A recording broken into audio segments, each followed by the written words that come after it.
I'm Dr. V. Francis John, the co-founder and CEO of, I actually do not use the word CEO, I use the word which is Chief Enablement Officer, because I enable startups and entrepreneurs. Of startup.com, startup spelled with a Z.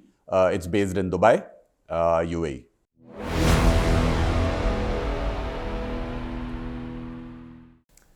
We are very fortunate and very humbled, actually, to meet up with John Francis. He's my neighbor, he's my friend, he's my colleague, and we've done many things together. And he comes across as a very simple human being. But what I find is in that simplicity is his strength. That's what his power is.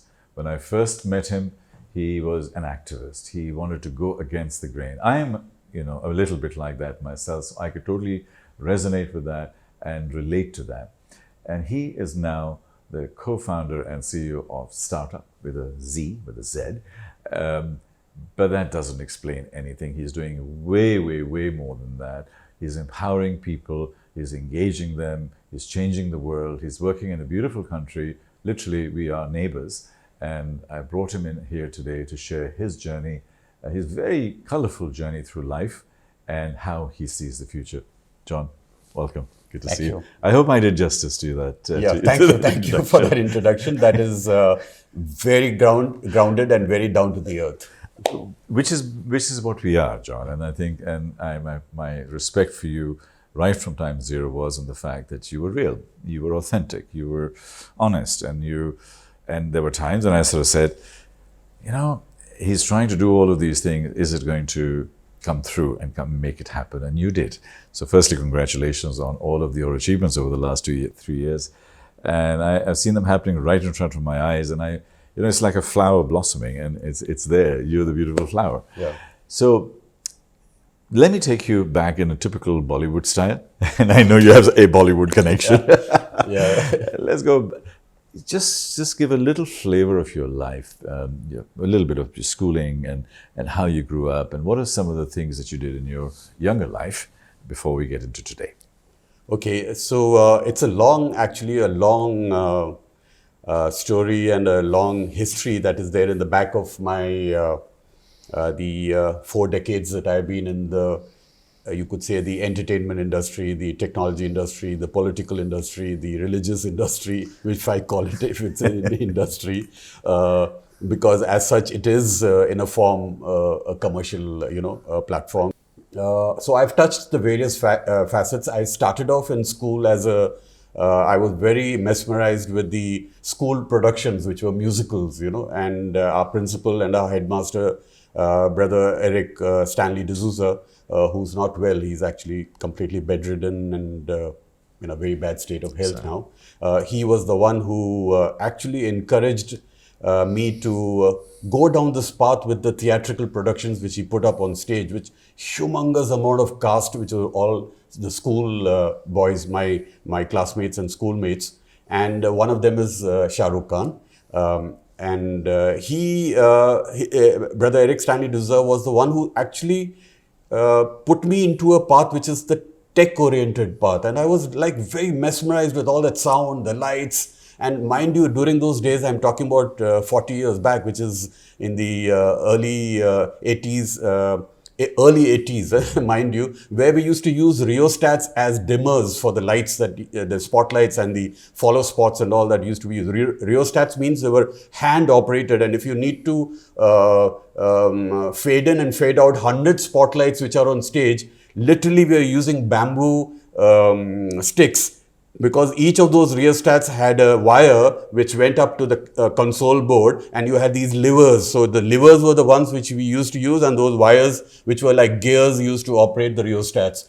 And in order to fade in and fade out, when you have a curtain down or a curtain up and you wanted a specific spot or a specific region to be highlighted, you need to use bamboo poles to bring down all. That was the master that we used to use. I'm talking about 40 years back. Of course, today you have all electronic dimmer panels where you do one master switch and all the lights fade down and fade in. Or you have all those chasing effects and all that. But during those days, we didn't have all that. So I was like mesmerized how those people of that time were working on these, and we had old knob style amplifiers on which we were doing the performances. There was no wireless mics, there was nothing. So I was wondering, how do we, because this urge of wanting to be involved in that, was the only way that I could do that was to take an internship with those auditoriums and stadiums and facilitators who had that type of equipment and start learning from them. So for those 8 days when that theatrical school production was on, I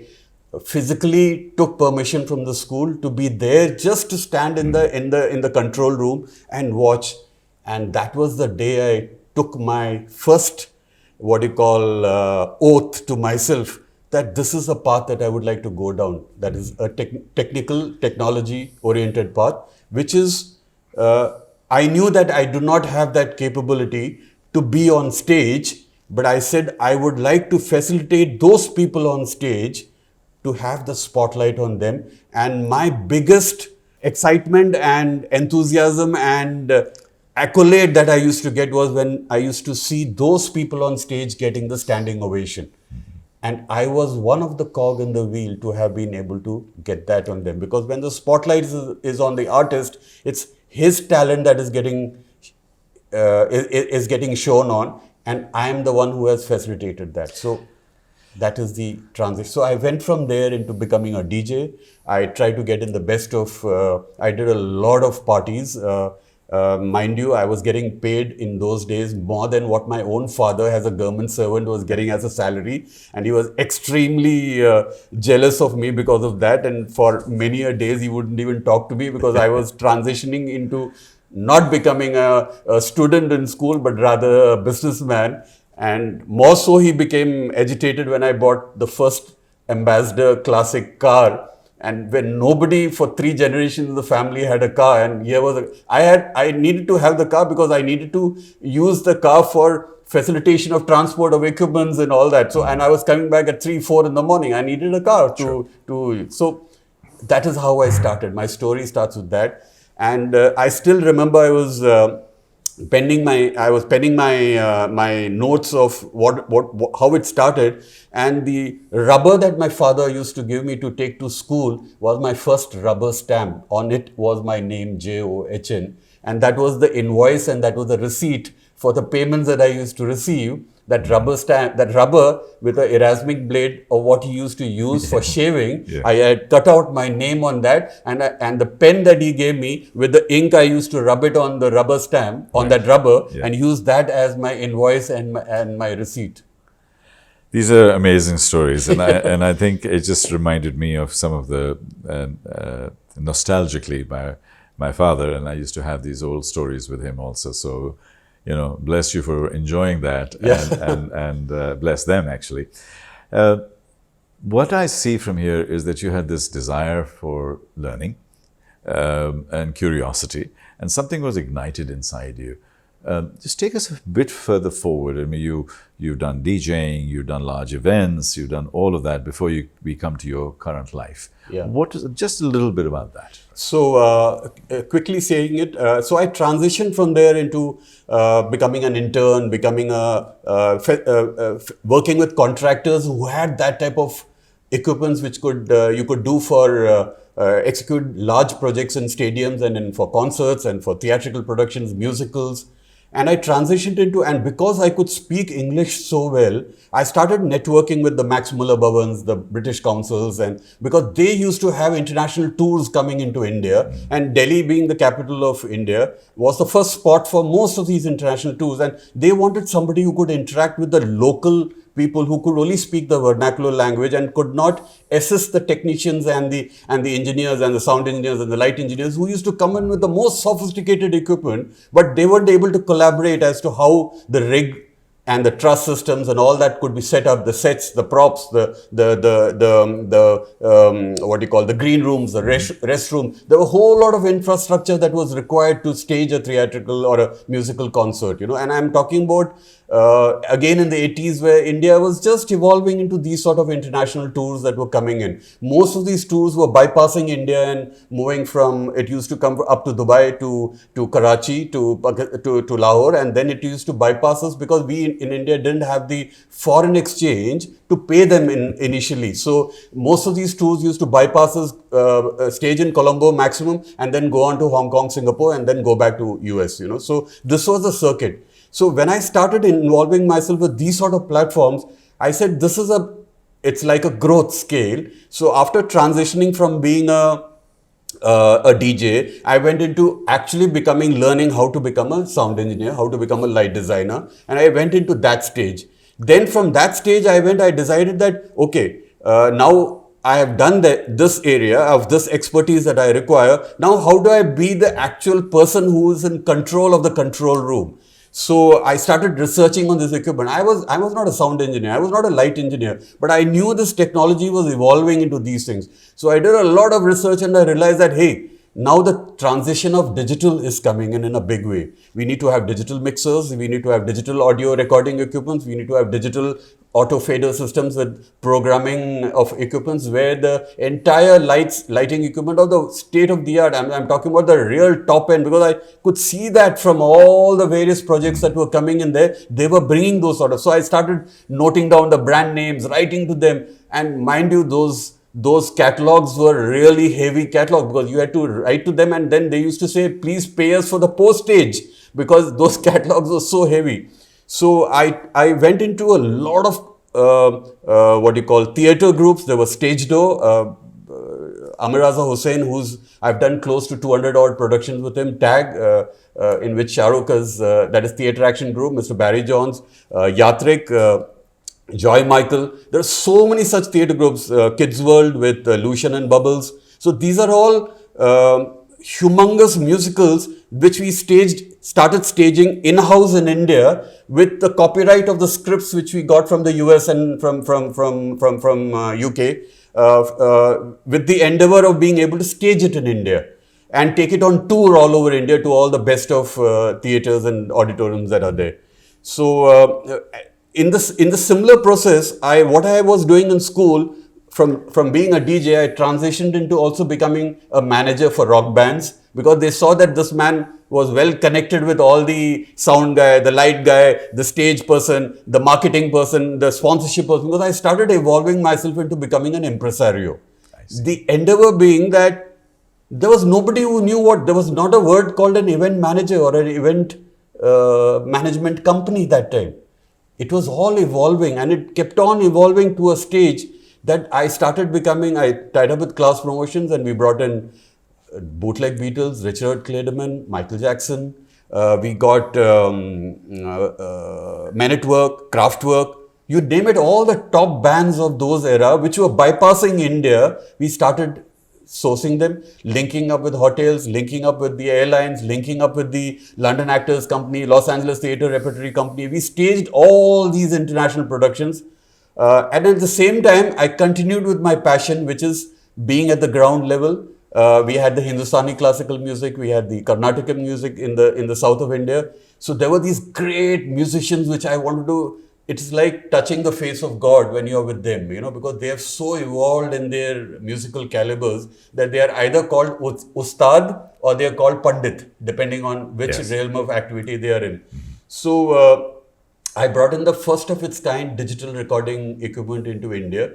During those days, used to have C15, C30, C45 and C90, that is cassettes. So there was no digital tape there. Yeah. So I wrote to the Sony chairman during that time and I said that I heard that your company Sony is researching a digital audio player which can record on a VHS tape. So during those days you had the cassettes, which is the audio cassettes. The problem with those cassettes was when you the rags, the Hindustani and the Carnatic music in India, the rags are at least 1.5 hours to 3 hours non-stop. So when you change the side of the cassette, what happens is there is a gap in the recording. Yep. But Nakamichi, one of the brands during those eras, brought out a double-sided head system where the moment the leader tape reaches, the cassette leader tape reaches, it automatically switches to the next head. So you don't have to take off the cassette. But even then, when the leader tape comes in, there's still a gap. So I was somehow wanting to fight it out. How do we have this system change? So I read about the Sony chairman having come out of this project. So we brought in the first of its kind digital audio recorder, where the system is a digital, but it's recording on a VHS tape. The facility of the VHS tape was, in the system you could put it on an SP mode or a LP mode. SP mode is the normal long play, normal slow playing this thing, but in the LP mode, a 3-hour VHS tape, video tape, can non-stop record for 6 hours non-stop. So there's no change in the cassette changing or anything, and it's recording in binary 1 and 0. It's a digital recording system. Of course, it's a different matter that when you take it back to the studio and convert it to create a master tape, it goes back into the analog system. But the recording, state of the art, and I still have that close to 10,000 man hours of live recordings that I've done of all these great artists. Most of them are not alive, but hopefully I have, at least Captured for posterity, I've donated all this. So I've done with the Gandharva Mahavidyalaya, the Vishnu Jayanti Samaro, the ITC Sangeet Sammelan, the Tansen Sangeet Samaro, the VST Spirit of Freedom concerts. These are all not 500 or 1,000 people. These are 10,000 people sitting and listening to these greats of, and they happen once a year. It's an annual feature. So, and they are all in all different parts of India. So I had that was the greatest time. So that was my passion that I was going to say, your passion right now is infectious, and you're just energizing this entire place. So these were my, what you call my birthing grounds, where Indeed. I realized that I need to be one step ahead of what is prevailing and what is the technology that is available, and be able to facilitate these people, because the greatest, I can't use the word because it's not conducive for an interview. But the greatest achievement that I feel is when the artist gets up after he's performed, you're giving him a master tape, and you could see the delight in his, because never in their life have they ever received a master tape which they can play back while they're going back to their hotel and hear to themselves, how did they perform on stage that very given moment just a couple of minutes back? Right. No sound engineer anywhere does that. Okay, here I'm sitting just like you. These concerts are mostly Betak style, which is there on a slightly raised platform, and I'm sitting right next to him only with my mixer, with my headphone. I'm not disturbing because the audience is watching, so I can't do any theatricals right there. But that expressions of, and every, what I call, the main artist always knows which musician has skipped a beat or has played something wrong. You can hear him just turning around and, giving him all the what do you call, the bad names that he needs to call, but it doesn't get recorded there. But you can see that from his expression that one of these guys have made a mistake. You know how the main artist is. Yeah. Either they have the main instrument, or the main vocalist always has a harmonium on one side and a tabalchi on the other side, or the mridangam, or whichever is the percussion instrument that is there. And in the back they have the background vocalist or the tanpura, that the 4-stringed instrument which gives the keys of the vocalist that he has to perform. So, and mind you, I am still clueless of what they sing, but just that being with the headphone on and going into that domain of where they have gone into, which is almost touching the face of God, as they say, is itself like I said, I don't want to use that word, but that's the highest honor that you can get, that you are with such greats of the industry. So similarly with the big league concerts that used to come in. And the biggest part is when you do theatre productions, because you're like you're doing My Fair Lady, you're doing Peter Pan, you're doing Little Mermaid. These are Jesus Christ Superstar. These are theatricals which you have heard about, and we have seen it in videotapes and all. But when you actually stage it with 200, 300 students and university students who are eager to be seen on theatre, and then when you're selling tickets for that gives you a different high, because you're going out into the markets, putting up posters, you're advertising it, you're getting sponsorships. All these things as an impresario is when, and during those days, as I said, there was no event management. So we have literally been stopped by police because you're not supposed to put up posters. We used to do that at 2-3 in the morning, Right. So that transition that transitioned into the next level of my operation, which is so that is where I started getting connected with politics, with religion, because politics is also the same thing. You need to have posters, you need to have sound systems, you need to have, all the technical things, because a leader has to go out into the society, into the community, into the villages of India. So I started meeting up with those sort of people who transitioned me into a different level and said, hey, John, okay, you're good in this, but now, start. So I started dabbling in politics, and I set up, I was chosen to be in the Indian Youth Congress, which is one of the largest youth-based political organizations in India, which is a party, which is a vertical of the Indian National Congress, which is headed by Mr. Rahul Gandhi as of date. And so in politics, what I realized is that where all I'm falling short, I need those people's blessings to have those roads and those doors opened for you, for you to go to that next level. So I dabbled in quite a bit, but then a time came. So I did sports. I did projects in sports. I did projects in religion. When I say religion, in projects in religion, which is basically giving your time with His Holiness the Dalai Lama, or being in an ashram and facilitating them there. I did a lot of these sort of things. So in between, while I was in politics and dabbling, and during election time, I used to travel a lot all over India. So in the interiors of India, where the think tanks of India are, where the philosophers of India are. So I realized that it is not the city life that is more important, but it is this. And each one of these people that I used to get associated with used to turn around and say, John, you are not destined for what you are doing. You are destined. And they used to point at the orange, the garb that they used to wear, which has got Om on it. And I used to wonder, what are they actually pointing?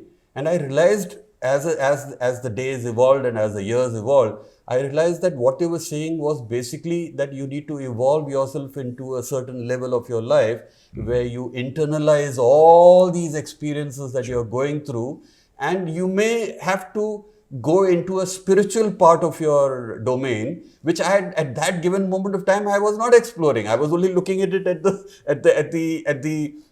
seva, that is the serving part, the religious part. I was not getting involved in the basic, because being a Catholic and being ordained a Catholic, I had absolutely no issues of the various other religions that are prevailing in the world. I'm like a agnostic in those areas. I'm more that it's a one world and one universe and one God. That's my philosophy. Fast forward to today.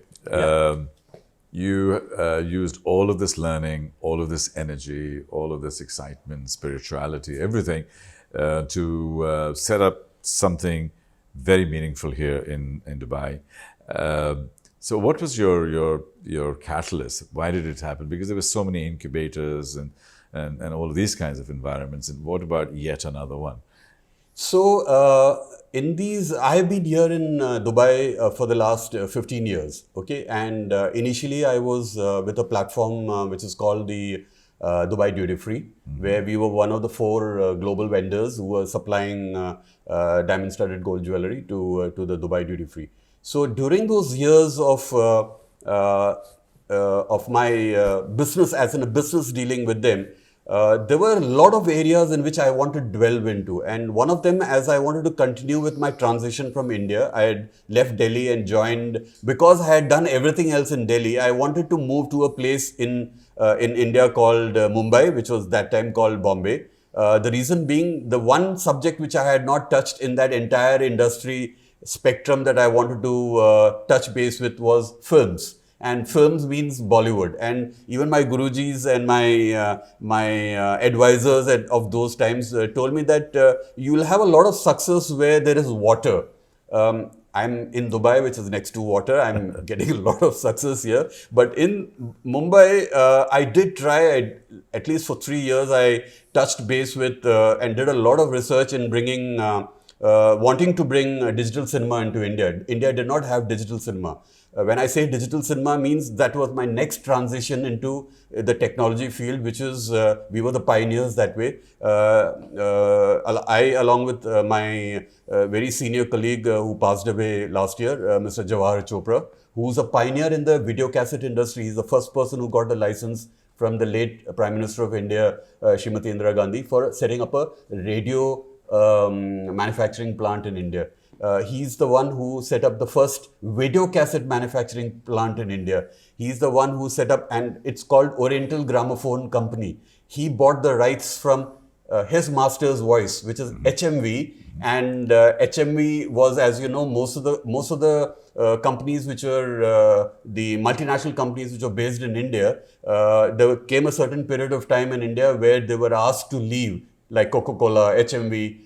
All these companies were asked to leave because India wanted to be, India-centric and make in India. Yeah. So he was the one who bought those rights and then replicated them under his banner, which is called the Oriental Gramophone Record Company. So let's get back to startup here. Yeah. Because okay. So when I transitioned here, and from that digital cinema concept that was there, when I transitioned here, I wanted to continue with what I wanted to do. But one thing I realized in India was that during those days, there was no angel investors, there was no venture capitalists, and there was none of that type of a platform which supported and helped individuals like me. Because even when I went to the bank and asked, the first thing the bank manager used to turn around and tell me, because those days the only financial institution who gave you a loan to scale up your projects or get active into your projects was only the banks there. Yeah. And the bank manager, you always used to say that, okay, everything else, the whole project is fantastic, but just get your father to put his signature on it, and ask, because he wanted a ratification and a validation that I have the paying capacity immaterial. Whereas my father was a government servant, if he signed, means there will be a payment gateway that will automatically settle the loans, And I was vehement and I told him that, sir, you know me, I will never go to my father because already he knows that I'm a rebel and I'm a black sheep of the family, and I will never get even 1 dirham or, for that matter, for 1 rupee out of him for, executing my project. So when I landed here, I was somehow working that I personally had to shore up and have a certain amount of capital in my kitty, which I could use for the type of projects, because keeping the scenario in mind, people like us who are in the creative fields are always out of money. We will never have sufficient funds in our hand, because we are always experimenting, we are always creating, we are always ideating, and we are spending. Out of those 1,000 projects, we might have one project that is executable or does get executed and does get processed, and you will have certain proceeds coming in. So when this concept, when COVID, when COVID struck, I was already working on a virtual platform where I wanted to involve myself in getting all these startups who were keen on wanting to be supported, mentored, coached, guided, and taken, scaled, and nurtured, and accelerated into their next level. I met up with Shafi, who was already running an ambulance unit, which is there. One of the most successful private units of ambulance services in India, and now in Dubai. And I'm glad to say that we have transitioned from the ambulance, now we are scaled. So this is how we scale. Since it's a profit-oriented unit, now we are scaling. And ambulances are something which the Dubai Ambulance Corporation is doing excellent work. But when we came in, it was a time when they needed an extra add-on facilitation. Now we have gone to the next stage of using that infrastructure and that capability of what we have in the logistics of ambulance into a MOU with Uber. And now we will be launching the first of its kind limousine service under the Zikitsa name. So these are verticals now we are starting under startup. We have got MMC IVF, which is a quaternary care clinic and a reproductive care clinic. We have Airport Assist, which is another startup which we have supported with 1,196 airports all over the world. You want it's like your Marhaba service here in Dubai, concierge service, where anything from receiving you at the airport to checking you into the hotel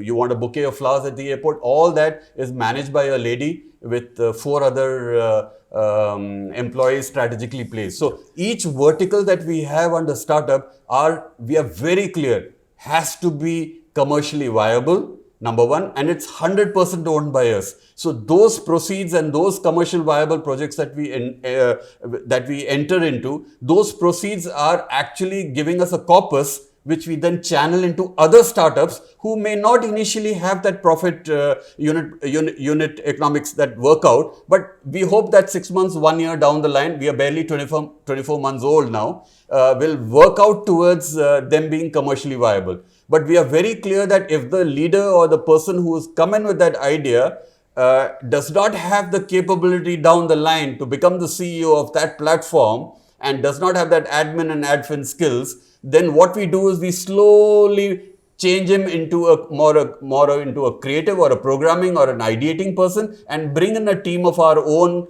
staff members who then take care of the scaling of the operation. So you are supported by the government here. You are enabling literally hundreds and hundreds of startups in this particular process. How does that work? Okay. So when startup was initially formed, we made it very clear, and we are very glad that His Highness Sheikh Hamdan has, the Crown Prince of Dubai, has given us that certification which has validated our operations here in a big way. We are the first private sector incubator accelerator who has been given that certification. It's called the Hamdan Innovation Incubator, which is HI2, and which is a direct, we are directly responsible and accountable to the Dubai SME, and the Dubai SME, as you know, is under the Dubai economy. So that license was actually a game changer for us because it validated that we could do anything from the space to the oceans. But the only thing we are not allowed to touch is defense, which is arms, ammunition, tanks, rockets, and all that. Number one, we are sector agnostic, which means we could do anything in any part of Dubai, which is on any subject and on any idea, thought, process, innovation, invention, application, service, platform, you name it. We can touch any of those areas. Then we are visa agnostic, which is a very, you may be flying and suddenly you have an idea and you have a couple of hours to chill. You land at the airport, you have a transit visa, you just hop into our incubator, plug in your laptop, and you're on. Our workstations are on 365 days, 24/7. So mind you, just across the road, if you are caught by the Labour Department or by More, you're fined 50,000 and you may be banned from entry into the UAE again if you're found, indulging in an activity for which you do not have a permit. So we are license agnostic, which means you could have a Fujairah Creative Zones license, you could have a DMCC license, you could have a Jebel Ali license, you could have a JAFSA license, you could have a ADGM license, but you could still be hosted at our center. That's a big, because incubator means ideas don't have boundaries, ideas and innovations don't have timeline constrictions, don't have any of those restrictions. You can come, sit, chill, do whatever you want, ideate, be mentored if you require a mentor. And then what we do is and this is one unique thing which we did, and we really fought it out with the government to allow us to do that. They claimed and they said, and it is valid for them, when they give you a license, it means you are allowed to do only that particular field, which is incubation. When we incubated and set up the workstations, we felt that instead of having people going out, the startups and the entrepreneurs going out into the market to get their facilitation of their legal, auditing, marketing, social media, website creation, let us have professionals in that incubator hub. So that in the pit, when the startups are having a one-on-one with these individuals when they need, so if it's a MOU drafting or it's NCND drafting, or if it's a bookkeeping, or if it's a balance sheet that needs to be created, it's just a shout away. So what has happened is when we are celebrating the birthdays, the Christmases, the Diwalis, the Eids together, there's a bonhomie already, number one. There is a one-on-one already, that CEO and this CEO is already on a one-on-one terms. And the biggest thing is there's a trust already because they're sitting in that hub. We are not actually hand-holding them on a day-to-day basis. In a typical incubator, it's always a top-down structure. Here, there is no top-down structure. That's the difference, and that's the secret sauce. That's the secret sauce. I don't want to actually publicly say it, No, but that's how and it has evolved. And the Dubai government, Dubai economy officials, the Dubai SME officials were very clear. Why are you having professionals sitting there? We said, this is how it's complementing. Makes sense. Let us run through this for a couple of months or a year and see what is the outcome. And I'm very happy to say that it has become we are pitching it to Harvard and MIT for as a case study, Yes. and it is coming up to their recognition that, hey, we understand what you guys are doing, and that's the right path. You know? Because your recognition, as a Harvard alum, I recognize that, MIT, Oxford, various others, and I keep seeing you on social and sort of saying, what is this guy up to? I mean, he's obviously shaken the cage a little bit, that these people are sort of stopping and saying, hang on, we've got to check this thing out. So I'm glad you're saying that there is a case study being developed and so on, because I think once that's done, it gives you another layer of what I would call international credibility, effectively validating your model. Now, in this model, you're obviously empowering and enabling hundreds and hundreds of people, hopefully thousands in the future. Do you think this is what's going to make the future different and more positive? Okay, so one thing I realized in this course of this last, ever since COVID happened, a lot of personal touch means a lot to these individuals who are coming up. Okay, when I say coming up, I mean individuals who are wanting to get into the entrepreneur level, or individuals who have lost their jobs because post-COVID, when we all came out of that very traumatic 9 months to a year, 2020 to 2021. Mind you, we ourselves were inaugurated, and we were, it was like with masks, half the people we don't know, and it was a very sensitive time. And to have tied up with various organizations like the Technology Parks Malaysia, Kerala Startup Mission, with all the universities who were sending, and we were so surprised that we had just started and we were already getting this frequency of people desperate to wanting to know what is it that we guys are doing here, that the London Business School is hearing, the University of Oxford is hearing, the Harvard Business Review is hearing. Why is it that these people are hearing about us even just as we have started? Because there was a certain frequency that we were networking with. There was a certain level of professors, certain level of futurists, certain level of thought leaders that we were networking with, and making them understand that our endeavor is not profit oriented, but it is more, yes, the startups and the entrepreneurs should be profit oriented, because finally they need to be scaled up and nurtured into becoming a corporate entity or an enterprise. But for us, that touch base was that 30, 40 years of our wisdom, and cumulatively coming from, all four of us coming from Harvard, Stanford, MIT, Oxford, EIU, that's about 200 years of pedagogy. How do we translate that into leaving a legacy?